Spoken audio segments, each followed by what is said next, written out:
All right, we are here. Oh, by the way, you can look. Just choose one camera. Just, Like, okay. yeah, choose Okay, one. so don't look back Yeah, and forth. I I'm will, just gonna Okay. This is Isabel. This is Chris. There you go. See, yeah. And Isabel is a lot healthier than I am when it comes to food. It's the holidays coming up, so we decided we would do sort of a vegan-inspired. This is all vegan, right? Yeah. It's gonna be pure vegan. Technically, Yeah. it is vegan. It is vegan, and a very healthy stuffing that is equivalent to what I normally make, which is like a meat stuffing. Like I usually do like a sausage with your traditional stuffing.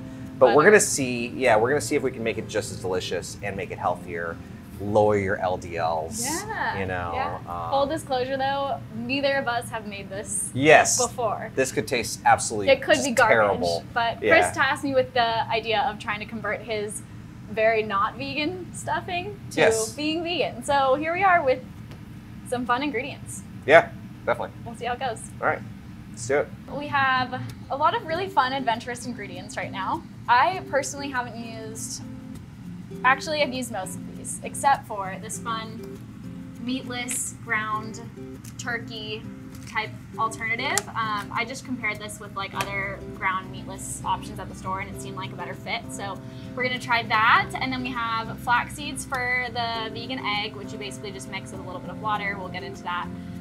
Some organic celery, which is really important to get organic if you're in the States because it's usually one of the most dirty conventional produce in terms of chemical pesticides. So get that one organic. Himalayan pink salt, which is one of my favorite salts because of all of the minerals added. We've got parsley, yellow onion, Miyoko's dairy-free butter, which is one of my favorite brands of dairy-free butter. It's just really clean, no nasty ingredients. Some good spices and I guess herbs that Chris recommended. Rosemary, which is also my favorite thing to cook with. Veggie broth and some gluten-free, well not gluten-free actually, this is a gluten bread. A gluten it's bread. It's gluten bread. Extra gluten bread. Okay. Bread this is if you have celiacs, you go look for this. Yes, exactly. Yeah. Okay. Perfect. So if you have celiacs, please don't look for this. I don't need to die on our behalf. But I actually do have a friend that is celiac and can eat this because it's sprouted. So that's why I actually prefer this over the gluten-free breads because a lot of gluten-free bread has like added sugar and nasty like gums and stuff that you just don't really need. So I'd rather just go with like a really clean, sugar-free sprouted bread because it's easier to digest. Cool. So I'm excited to see yay you. for gluten. Okay, so we're gonna make some flax eggs first because you typically have to let them sit for a little bit so they get that gooey, eggy texture. I'm gonna stop you right there. What is a flax egg? This is so weird for me. Flax eggs, you can't necessarily like make scrambled eggs with them or like an egg type dish, but they work in baking and cooking purposes.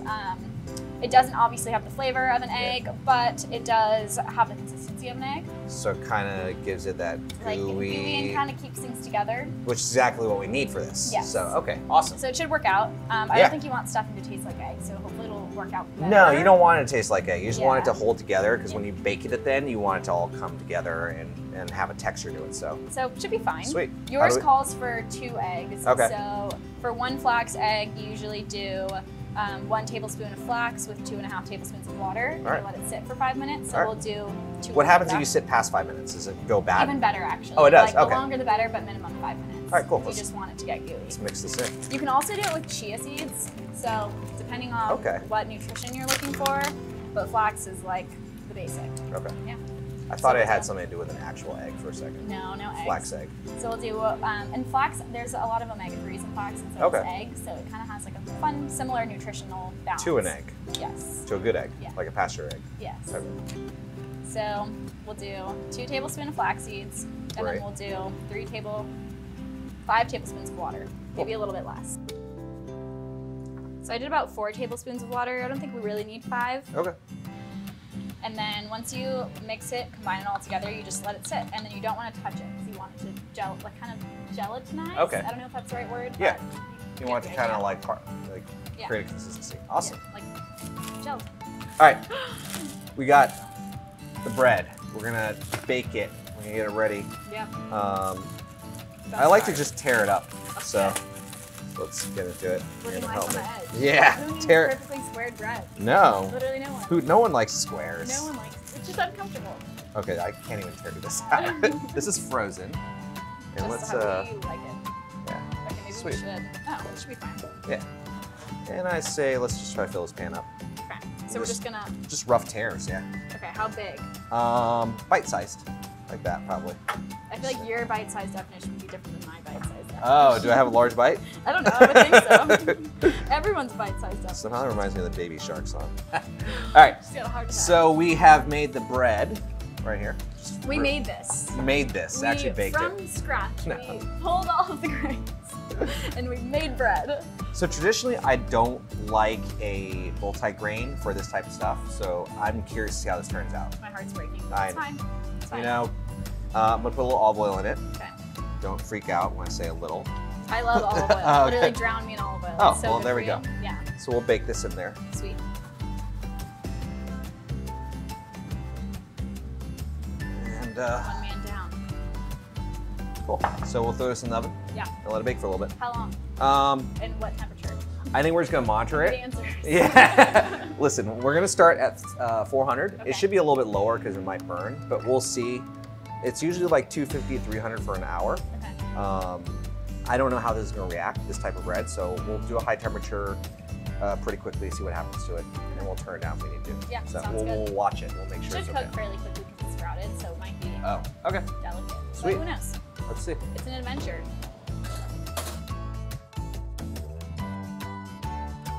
All right, so I think we're gonna just start prepping everything, right? Cutting up the celery, smashing the garlic. We'll tear up some herbs, and then also cut up the onion as well. And after that, we'll throw it in the pan, let it saute with some of the butter, get everything kind of nice and soft and mixed, and then we'll throw the meat in after. Sounds good. And just hope all the flavors combine. Yeah. And we'll taste as we're doing it and see what happens. We love that part. All right, cool.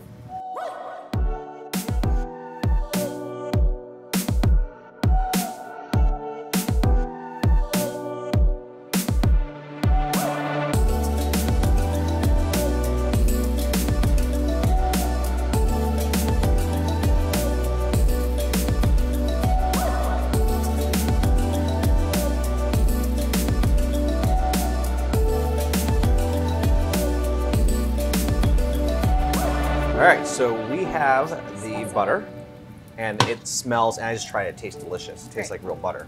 I'm surprised. Ooh, and the garlic in there is going to be Garlic, so yeah. nice. So I'm gonna throw the garlic in there. Do you want to do everything at once? Yeah, Okay. can you do it? Yeah. Sweet.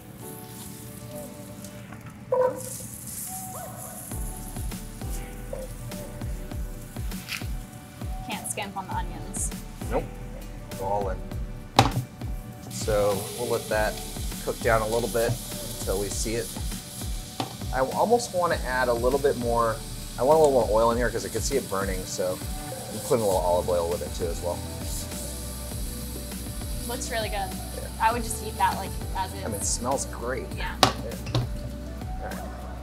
What we're gonna do is we are going to take this meat and we're gonna flavor it. Let's do it. Yeah. So let's just throw it in.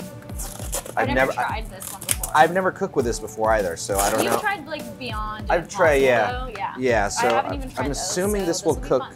This will cook similar, I think. Yeah. And let's see what happens. But put a little olive oil and let that heat up. And we'll throw this in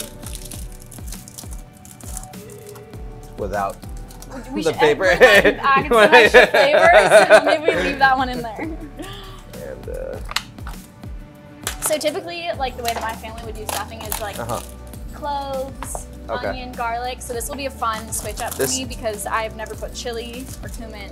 yeah, so this has kind of got Stuffing. like a almost a southern Little spice inspired. You know, the great part about not meat is that you don't have to worry about contamination. Yeah, it's all plants. So everything's Yeah, plants. everything is plants. So I'm using a fork in the meat and the plant. Yeah. Same cooking utensils. All right, so I'm just gonna start throwing stuff in. So we got some garlic salt, Yum.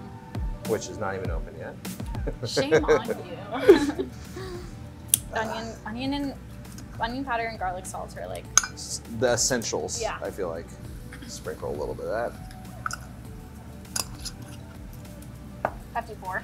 Yes. More like instead of a sprinkle. I call that a sprinkle. Okay. And we'll taste it and see what it tastes like. It may not end up being enough. It looks like an interesting texture. Like it's definitely not meat texture. Yeah, it's dry right now, I can tell, so it's gonna Yeah. need a little bit of this oil to it. Yeah. It might even need more. I think the thing too, like everyone loves about the other meat alternatives, like Yeah. Beyond Meat and Impossible, is that it kind of bleeds a little bit. Yeah. So it's more like real meat. This one doesn't seem to There's be no bleeding here at all. bleeding or have any other kind of like color variation, but So why did you choose this one over the Beyond or the Impossible? so it seemed to have less ingredients Okay. than the others, and I liked that it used coconut oil instead of predominantly canola oil because canola oil is really inflammatory. Okay. So I saw a lot of ingredients that I wasn't familiar with in the Beyond little Yeah. crumbles, so just went with this. Okay, so it took really nicely the spices, I think, right? It's so good. What do you think? I love it. Like I'm gonna go home and Yeah. make a whole batch for the rest of the week. And this stuff is browning nicely. It's actually, it's getting texture to it, which If I were walking into the room Mhm. for the first time not seeing any of this, I would definitely think that's meat.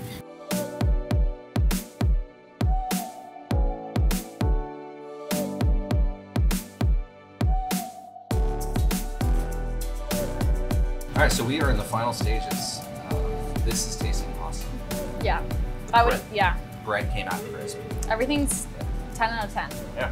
So I'm gonna throw this over as evenly as I can. Then I figure we're gonna use the vegan butter, and we'll melt some of the herbs in it, and then top it off, and then bake it in the casserole. Yum. So I'm gonna pour this over both of our casserole pans right here. A little bit in each. And then we will also put in our flax egg, a little bit in each one. See how this pours out. It's not the most, Yum. looks like mucus, you know? Well,